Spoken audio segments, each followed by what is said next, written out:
Gente, antes de começar o episódio todo, na verdade, eu só quero falar uma coisa sobrenatural que aconteceu comigo neste instante. Eu gravei a primeira parte inteira do episódio, né? Ela tava toda bonitinha aqui no aplicativo, eu tava vendo, né? Porque enquanto eu gravo, eu consigo ver as frequências das ondas sonoras e tudo mais que o aplicativo mostra, né? Tudo bonitinho. Aí, beleza. Aí eu salvei o projeto, ele exportou para MP3, eu coloquei ele numa pasta e quando eu fui abrir o projeto da pasta, não tinha nada gravado, tinha tipo 27 minutos de nada, de nenhum som. Aí eu falei, gente, eu tô ficando louca? Não, para. Aí eu fechei o projeto e voltei dentro da aplicação que eu uso, do software que eu uso. Na hora que eu abri o software, eu ainda conseguia ver as ondas, né, que estavam com a frequência bem alta, a amplitude bem alta, e aí, assim que eu cliquei pra entrar no software de novo, elas viraram uma linha, tipo quando a pessoa morre num filme e fica pi, assim. E aí tudo o que eu tinha gravado basicamente desapareceu. E aí eu desesperadamente chamei meu marido e ele conseguiu, depois de um tempo, eu não entendi muito bem como ele fez, me ajudar, ok? E eu não sei, porque assim, ele nem fechou, porque como eu não sou louca, né, eu salvo a coisa e depois eu verifico se ela funcionou antes de eu fechar um projeto pra eu não perder todo aquele projeto, né? Mas aí, então o projeto estava aberto, por isso que eu voltei nele e vi que não tinha linha nenhuma. Aí meu marido entrou aqui no quarto, ele tava tentando me ajudar e tudo mais, e ele não fechou em momento nenhum a aplicação, o software, né? Então, simplesmente, o software tava aberto a todo momento, e a gente tava indo e vindo dentro da pasta, e aí, do nada, uma vez ele voltou e ainda dava pra ver que tava linha, né, como pi, assim, do nada. E aí, simplesmente, do nada, apareceu a gravação de novo. Eu não sei como, ok? Então, obviamente, é porque eu tô gravando esse episódio e isso foi um evento sobrenatural, ok? Então tenham medo e saibam que esse evento é real. Se a gente não sabia, agora a gente descobriu.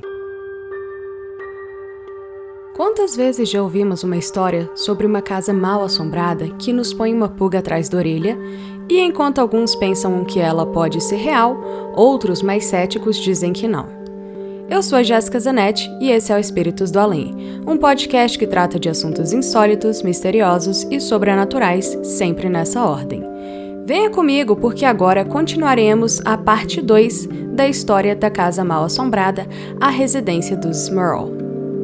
Se esse é o seu primeiro episódio do podcast, fique sabendo que você é muito bem-vindo, mas que esse é um episódio parte 2. Então, volte lá e escuta o episódio anterior que a gente aguarda você aqui. Mas se você já ouviu a parte 1, vamos logo para o relato. No episódio anterior, eu contei um pouco para vocês sobre as tragédias que tinham acontecido na Pensilvânia, sobre a casa antiga dos Smurl e como ela havia sido destruída por uma inundação causada por um furacão chamado Agnes, e sobre eles se mudarem para uma casa nova quando certos eventos questionáveis começaram a acontecer. E o pior de tudo isso é que, por anos, a família Smurl ignorou esses acontecimentos. A última coisa que eu falei no episódio anterior foi sobre uma figura com forma humana, só que formada por fumaça escura, que foi avistada pela Janet e também por sua sogra, a Mary, cada uma em sua casa. Lembrando que as casas delas eram germinadas uma ao lado da outra. Como também mencionei no episódio anterior, a partir de fevereiro de 1985, os eventos sobrenaturais passaram a ser experienciados pela família todos os dias dentro daquela casa, e agora os Smurl não estavam apenas percebendo e vendo coisas acontecerem, eles passaram a também sofrer ataques físicos. Em um desses incidentes que ocorreu no dia da confirmação católica de Heather, a segunda filha, um lustre bem pesado caiu do teto da cozinha e acabou atingindo a Shannon, que era uma das gêmeas e filhas mais novas, bem no ombro. E só para vocês entenderem a gravidade da situação, basicamente, se ela tivesse 5 centímetros mais para o lado, ela poderia ter morrido. Os Smurls de novo chamaram um funcionário da empresa de energia, que confirmou que tudo estava em ordem e que o lustre estava muito bem preso e fixo, sem nenhum sinal de sabotagem, portanto não teria como aquele lustre ter caído assim do nada. Notem que isso foi no dia da confirmação religiosa de uma das filhas mais novas, como se fosse mesmo uma provocação das entidades que habitavam aquela casa. Em outro dia, o pastor alemão da família, que se chamava Simon, estava dentro da cozinha deitado no chão, quando vários membros da família presenciaram ele sendo levantado no ar por uma força invisível que o lançou contra a porta da cozinha, machucando-o severamente.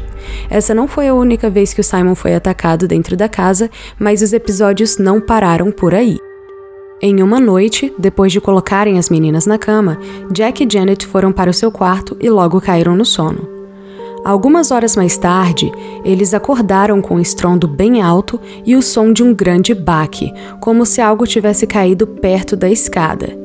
Eles saíram correndo do quarto para ver o que tinha acontecido e foi aí que eles encontraram uma das gêmeas em um triciclo. Não, brincadeira. Mas eles encontraram a filha mais nova, que era uma das gêmeas, caída bem no pé da escada. Ela estava toda encolhida e chorando aos prantos. Eles pensaram que talvez ela tivesse tido uma queda enquanto estava indo pegar água na cozinha, mas gente, pasmem. Quando eles perguntam para ela o que tinha acontecido, ela disse que não sabe como ela tinha chegado ali. A última coisa da qual ela se lembrava era deles dando boa noite para ela e dela pegando no sono. Então, eles passaram a pensar que talvez a mesma entidade que tinha levantado Simon e jogado contra a porta também tinham pegado a filha, levado ela até a escada e lançado a escada abaixo. Só para vocês saberem, essa filha e nenhuma das outras sofria de sonambulismo. Aviso de gatilho agora, viu? Esse incidente que eu vou contar aqui descreve um episódio de abuso sexual. Então, se você é sensível, pule de 1 a 1 minuto e meio se preferir. Se não, vamos lá. Em uma noite, Jack acorda no meio da madrugada e vê a figura de uma mulher muito branca e pálida, mas que não parece ter uma pele normal e sim meio que escamas de peixe. Ela era bem mais velha, parecia ter uns 65 anos, só que o corpo dela era super firme e definido, como se ela fosse muito mais nova. Ele conseguia ver que suas gengivas eram verdes e que muitos de seus dentes estavam faltando, só que os poucos dentes que ela tinha eram bem afiados como se fossem de um vampiro. E ele conseguia ver o interior da sua boca porque ela estava com um sorriso sinistro e olhando para ele a princípio do canto do quarto. Ele ficou paralisado ao ver essa mulher, como se tivesse tendo um episódio de terror noturno, e entrou em choque ao ver que ela estava agora caminhando em sua direção na cama. A mulher então monta nele e começa a se mexer sexualmente. É interessante citar aqui que investigadores paranormais e demonologistas chamam essa figura de súcubo, que é uma figura popular na mitologia e na religião e é tida como um demônio com aparência feminina que invade o sonho dos homens a fim de ter uma relação sexual com eles para roubar sua energia vital. A forma masculina também existe e é chamada de incubo. O Jack conta que esse ato foi horrível para ele e o incomodou bastante. Ele não sentiu nada fisicamente no momento, só pânico mesmo na hora, mas depois de alguns minutos, quando essa entidade desapareceu no ar, ele sentiu uma substância pegajosa em cima dele com um cheiro muito forte e pútrido, e ele também conta que ele ficou com os músculos super doloridos como se tivesse feito sexo por um longo período de tempo. Porque os fenômenos estavam escalando, a família decidiu se voltar para a igreja. A Janet procurou a diocese local várias vezes e eles acabaram não ajudando em nada. Basicamente, a igreja disse para ela que a igreja católica não faz mais exorcismos e nem ensina mais sobre o assunto também. Como aqueles eram os anos 80, eles não sabiam mais a quem recorrer, lembrando que não existia Google e nem YouTube, né? Hoje em dia, vários pastores ensinam você no YouTube a exorcizar o demônio na sua própria casa. Não, brincadeira. Mas enfim, eles tentaram de novo ligar para os departamentos de Minas e de Luz e para a igreja várias vezes, mas ninguém parecia ser de ajuda alguma para eles. Foi aí que, por volta de janeiro de 1986, eles ficaram sabendo de um casal que estava estudando infestações demoníacas. E na época, os Warren eram facilmente os maiores demonologistas nos Estados Unidos. O Ed mesmo era diretor da Sociedade de Pesquisa Psíquica de New England e a Lorraine era vidente. Os Smurls então ligam para os Warren, que concordam em visitar a casa e avaliar a situação. Eles viajam de Connecticut e logo após avaliarem a residência, eles concordam em trabalhar no caso gratuitamente. Isso porque a família Smurl era super normal e benquista na região inteira. E geralmente nesses casos em que as manifestações estão intensas a esse ponto, o que os Warrens tinham notado é que geralmente esses são casos de famílias caóticas e conturbadas. Então eles queriam entender a origem e o porquê de essas entidades estarem os assombrando, por isso aceitaram o caso. Durante essa primeira visita, os Warren disseram aos Smurl que tinham encontrado 4 espíritos na casa. O primeiro era de uma senhora idosa que, segundo eles, não era violenta. Uma outra vidente que os Smurl chamaram na casa depois, inclusive disse que o nome dessa entidade era Abigail, de acordo com o que a própria fantasma teria dito a Betty Ann, que era o nome da vidente. Lorraine também sentiu que havia outro espírito feminino, muito mais jovem, que ela disse ser louco e violento. Ela disse que esse sim poderia prejudicar os Smurls, mas que isso provavelmente poderia ser facilmente resolvido por meio de orações diárias. O terceiro espírito era um homem de bigode que tinha habilidade para causar grandes danos. Ela e a Betty Ann afirmaram em ocasiões diferentes que o nome dele era Patrick e que ele tinha vivido durante o século XIX e que ele abusava de sua esposa que se chamava Elizabeth. Quando Elizabeth começou a sofrer violência doméstica, ela acabou se envolvendo com outro homem para buscar proteção contra o marido. E um dia, o Patrick encontrou Elizabeth com o amante dentro da casa. O Patrick teria matado os dois no acesso de fúria e acabou sendo julgado e enforcado por esses crimes. E então, de acordo com a Betty Ann, a Janet se parecia com a Elizabeth e o Patrick, que era o fantasma, pensava que o Jack era o seu amante, então ele queria que eles se separassem. Ela também disse que o Patrick não queria sair da casa e que ele seria muito difícil de se livrar. Só que esse tal Patrick nunca tinha vivido naquela casa. Ele só viveu na região mesmo, na vizinhança, e por alguma razão, depois da sua morte, ele decidiu assombrar aquela casa. Mas também, pelo que a gente tá vendo, essa casa era meio que o point dos fantasmas, então por que não, né? Beleza, então até aqui a gente tem 3 espíritos. A velhinha, a mulher violenta e o cara violento. Tá, Jéssica, e o quarto? Bem, gente, eu não quero nem ter que falar pra vocês isso. Mas, infelizmente, o quarto espírito que eles encontraram era, na verdade, o Clodovil. Não, brincadeira. Na verdade mesmo, ele era um demônio que se originava do armário do quarto do Jack e da Janet. Ao descrever essa entidade, eles disseram que ela nunca ficava de pé. Ela sempre estava encurvada e aparecia do nada. E coisa ruim, podia ir para qualquer lugar da casa que ele quisesse. Inclusive, gente, eu tenho pra mim que esse daí é que tava lá batucando pra encher o saco de todo mundo.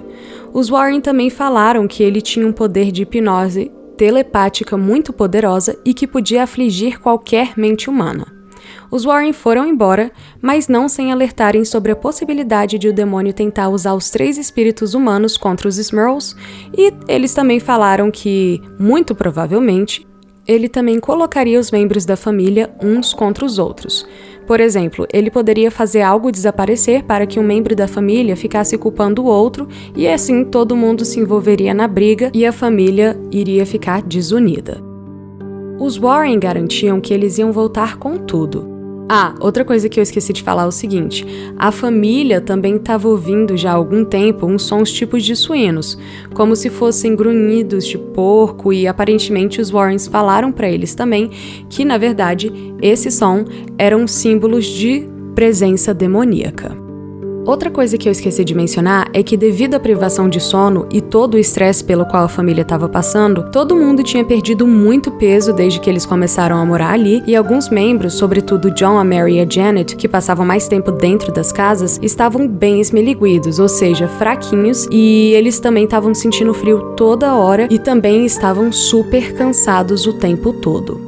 Para os Warren, isso significava que o demônio já tinha começado a drenar a energia vital dos membros da família. Os Warrens também falaram que esse ser seria capaz de se apresentar de múltiplas formas diferentes. Então aqui estão algumas maneiras que ele escolheu se apresentar para os Smurl. Certa vez, enquanto Jack estava assistindo TV, ele viu um jovem de cabelos loiros e longos e um sorriso desagradável do outro lado da sala. Esse cara estava observando ele e o Jack meio que ficou bravo. Então ele se levantou da cadeira onde ele estava e foi até esse jovem, e nisso, o loirinho desapareceu do nada. Outra vez, a Janet estava no chuveiro e viu uma figura humana brilhante parada no canto do chuveiro do lado de fora. Ela disse que essa coisa tinha 1,60 m, ela tinha ombros e cabeça, mas que ela não tinha nem pernas nem braços. E o seu brilho era tão forte e tão intenso que acabou machucando os olhos da Janet, como se ela estivesse olhando diretamente para o sol. Outra vez, a Mary Smurl viu um cachorrinho sem cabeça e rabo que estava correndo pela sala dela e entrou embaixo do sofá.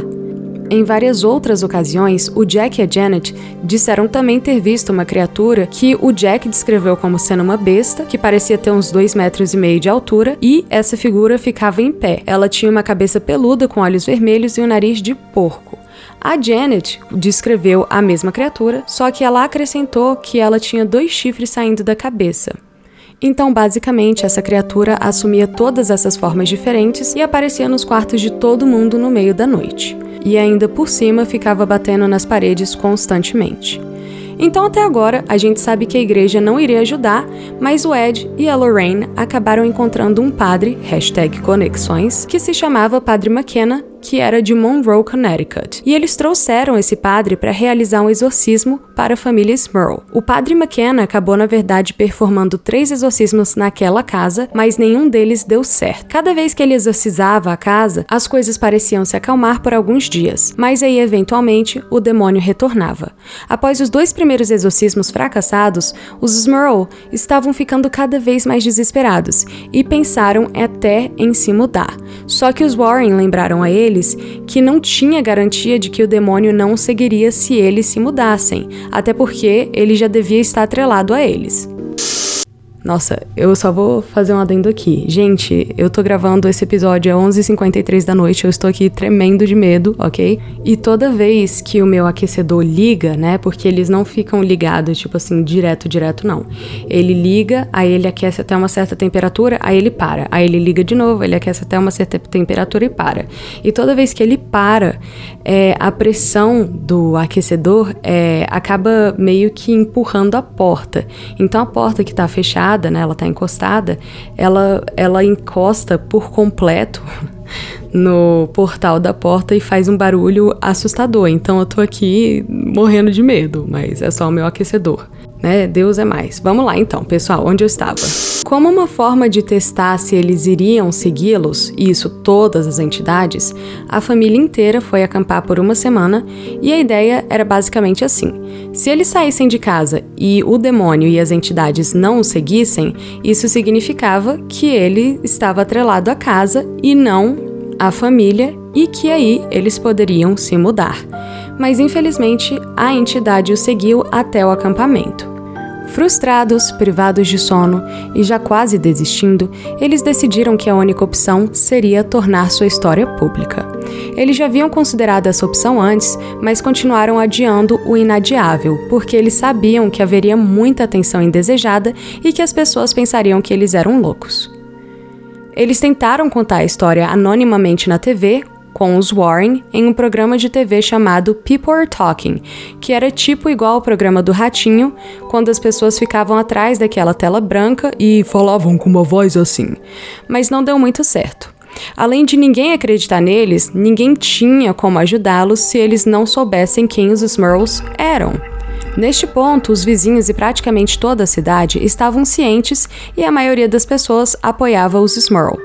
A Karen, que era uma das gêmeas, diz hoje em dia que todos que os conheciam pessoalmente realmente, seja na escola, na igreja, amigos da família, se não acreditavam neles, pelo menos tentavam apoiar e queriam que eles buscassem ajuda. Então, depois de mais uma tentativa fracassada de entrar em contato com a diocese, os Smurl contataram Sandy Underwood, uma redatora do jornal de Wilkes-Barre, que se chamava Wilkes-Barre Sunday Independent, lembrando que essa é a cidade que eles moravam anteriormente. E a história deles foi publicada em um domingo, dia 17 de agosto de 1986. Quase imediatamente após a publicação da história, um monte de carros começou a aparecer do lado de fora da casa dos Smurls e as pessoas estavam literalmente acampando do lado de fora só para ver o que acontecia naquela casa. Algumas pessoas subiam até em árvores para poder olhar da varanda e durante a noite os Smurls tornaram-se prisioneiros em sua própria casa. A multidão ficou tão intensa que a polícia teve que, inclusive, fazer uma barricada na rua para não deixar ninguém passar. Mas isso não adiantou muito, porque as pessoas de todas as partes do país passaram a estacionar seus carros em outros pontos de West Pittston e caminhar até a rua Chase, onde eles tomavam toda a calçada e os quintais dos vizinhos. Inclusive, tiveram 2 homens, um deles que passou pela casa armado, só dirigindo mesmo, e outro que tentou entrar na casa com um facão, mas a multidão conseguiu alertar as autoridades aos gritos e ele acabou fugindo.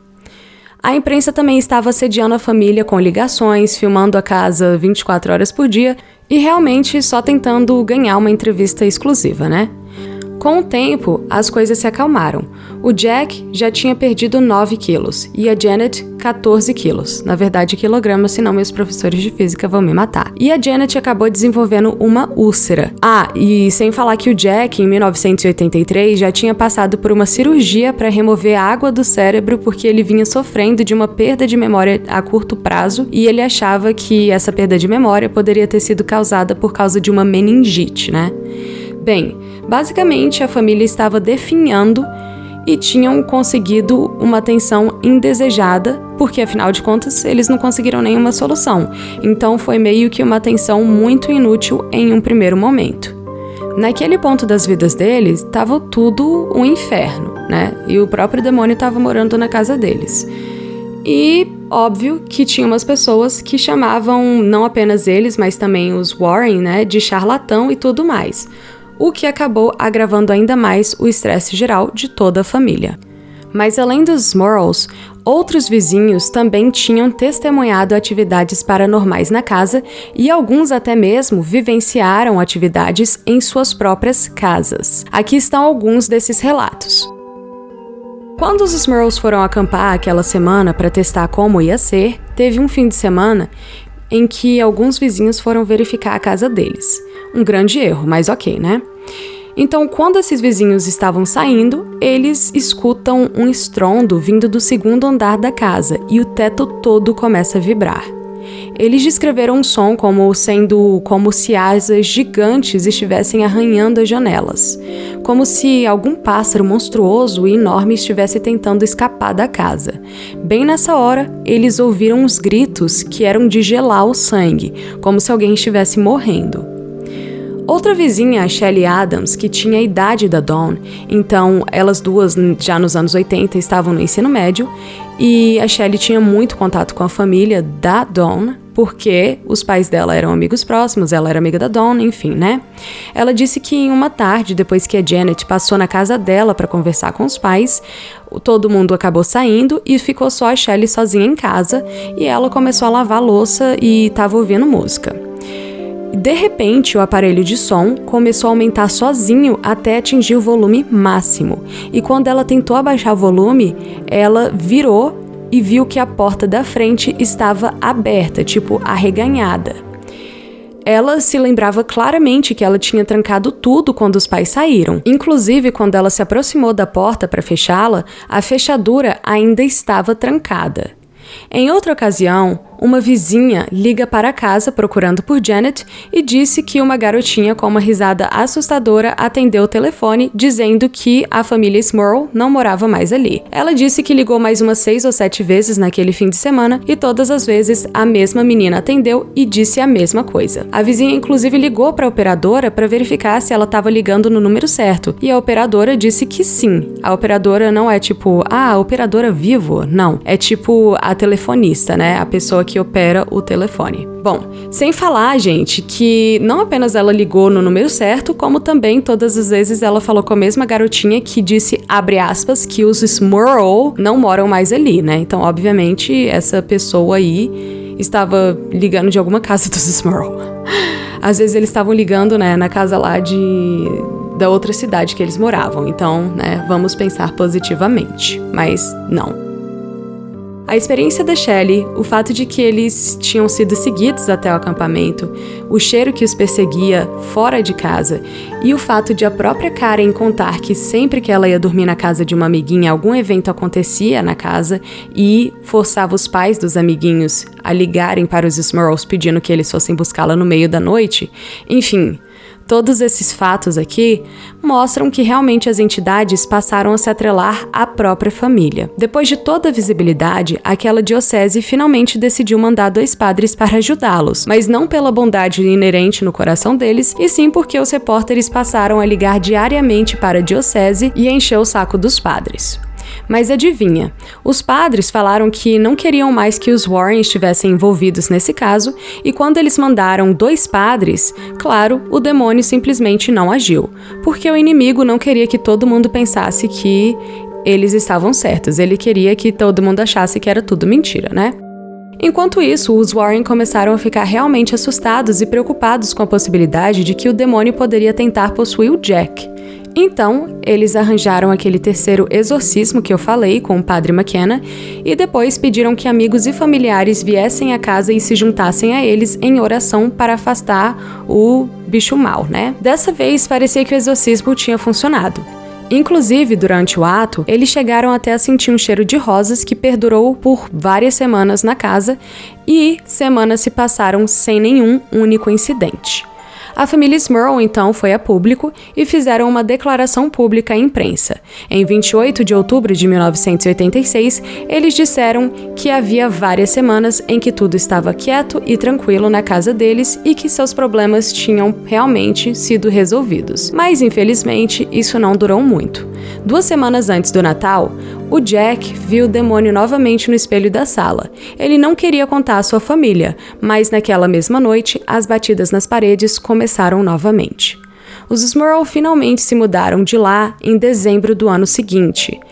Todos os Smurls confirmaram em entrevista que eles continuaram a vivenciar a infestação de demônios mesmo na casa nova, e que o Ed e a Lorraine continuaram trabalhando com eles nesse caso até que as gêmeas, que eram criancinhas na época, completaram 13 anos. O padre realizou pelo menos mais 2 exorcismos na casa nova, e depois de cada exorcismo, o demônio estava visivelmente ficando mais fraco, mas ainda assim ele não abandonava a família. Os incidentes só passavam a acontecer em intervalos cada vez maiores. De verdade, os Smurls meio que tiveram que aceitar aquilo e se acostumar. A Karen mesmo, que é uma das gêmeas, se tornou uma investigadora paranormal e disse que os espíritos você consegue expulsar, mas que uma infestação demoníaca deixa marcas que nunca cicatrizam. E eles até continuam, nos dias de hoje, passando por experiências sobrenaturais. Isso com exceção da Dawn e da Heather, isso de acordo também com a Karen, né? Mas ela disse que até mesmo as filhas dela mesma, da Karen e da Shannon, veem entidades também. Então talvez a família tenha desenvolvido uma sensibilidade, né? Quanto à casa, depois que os Smurls se mudaram, um homem chamado Richard Brittle comprou a residência em dezembro de 1987. Só que por causa da fama toda da casa, eles tiveram que vender ela por um preço irrisório. O Richard reclamou que o estigma em torno da residência estava dificultando que ele conseguisse alugar. Bonitinho, né? Conseguiu a casa, sei lá, por $10 e tá querendo aí ganhar vantagem. Tava achando que ele mesmo não acreditava nessas histórias de assombração e achava elas ridículas. Há anos, novas pessoas que passaram a morar ali nunca mais relataram nenhuma atividade paranormal. Porém, houve 2 mortes na casa desde que os Smurls se mudaram de lá. Uma delas foi por overdose de drogas, aparentemente, e a outra foi uma queda fatal dentro da casa, mas eles não sabem muito sobre os detalhes específicos de como essa pessoa teria caído e morrido. Obviamente porque ela deve ter sido empurrada pelo demônio, né? Mas ok. Bom, Em geral, a gente pode dizer que os Smurls realmente conseguiram expulsar as entidades de dentro daquela casa. Isso porque o Coisa Ruim fez foi seguir eles pra casa nova, né, gente? Bem, o que é interessante notar é que os eventos só começaram a acontecer mesmo depois que eles começaram a reformar a casa. Mas tenha em mente que também os vizinhos já relatavam ouvir barulhos daquela casa e também se sentiram desconfortáveis ao passar perto dela, mesmo antes dos Smurls se mudarem pra lá, né? Então não dá pra gente realmente saber como e por que tudo começou. Bem, pessoal, eu vou ficando por aqui, graças a Deus que eu não aguento mais de medo, e queria desejar a todos vocês um Feliz Natal. E também queria saber, vocês acreditam nas histórias dos Smurls? Tem algum relato sobrenatural ou de lenda urbana de sua cidade ou região que gostaria de compartilhar? Então enviem um e-mail para espíritosdoalém.podcast@gmail.com, tudo junto e sem acento nenhum, e poderá ter sua história ou lenda contada aqui. Muito obrigada por me acompanharem até aqui e até semana que vem. Lembrando que eu vou publicar mais um episódio antes do final do ano, literalmente no último dia do ano, e que ele será sobre a lenda da loira do banheiro, que foi inclusive requisitado por um ouvinte. Então fiquem bem, aproveitem a família e a ceia de Natal e tomem cuidado se forem visitar a Pensilvânia nessas férias.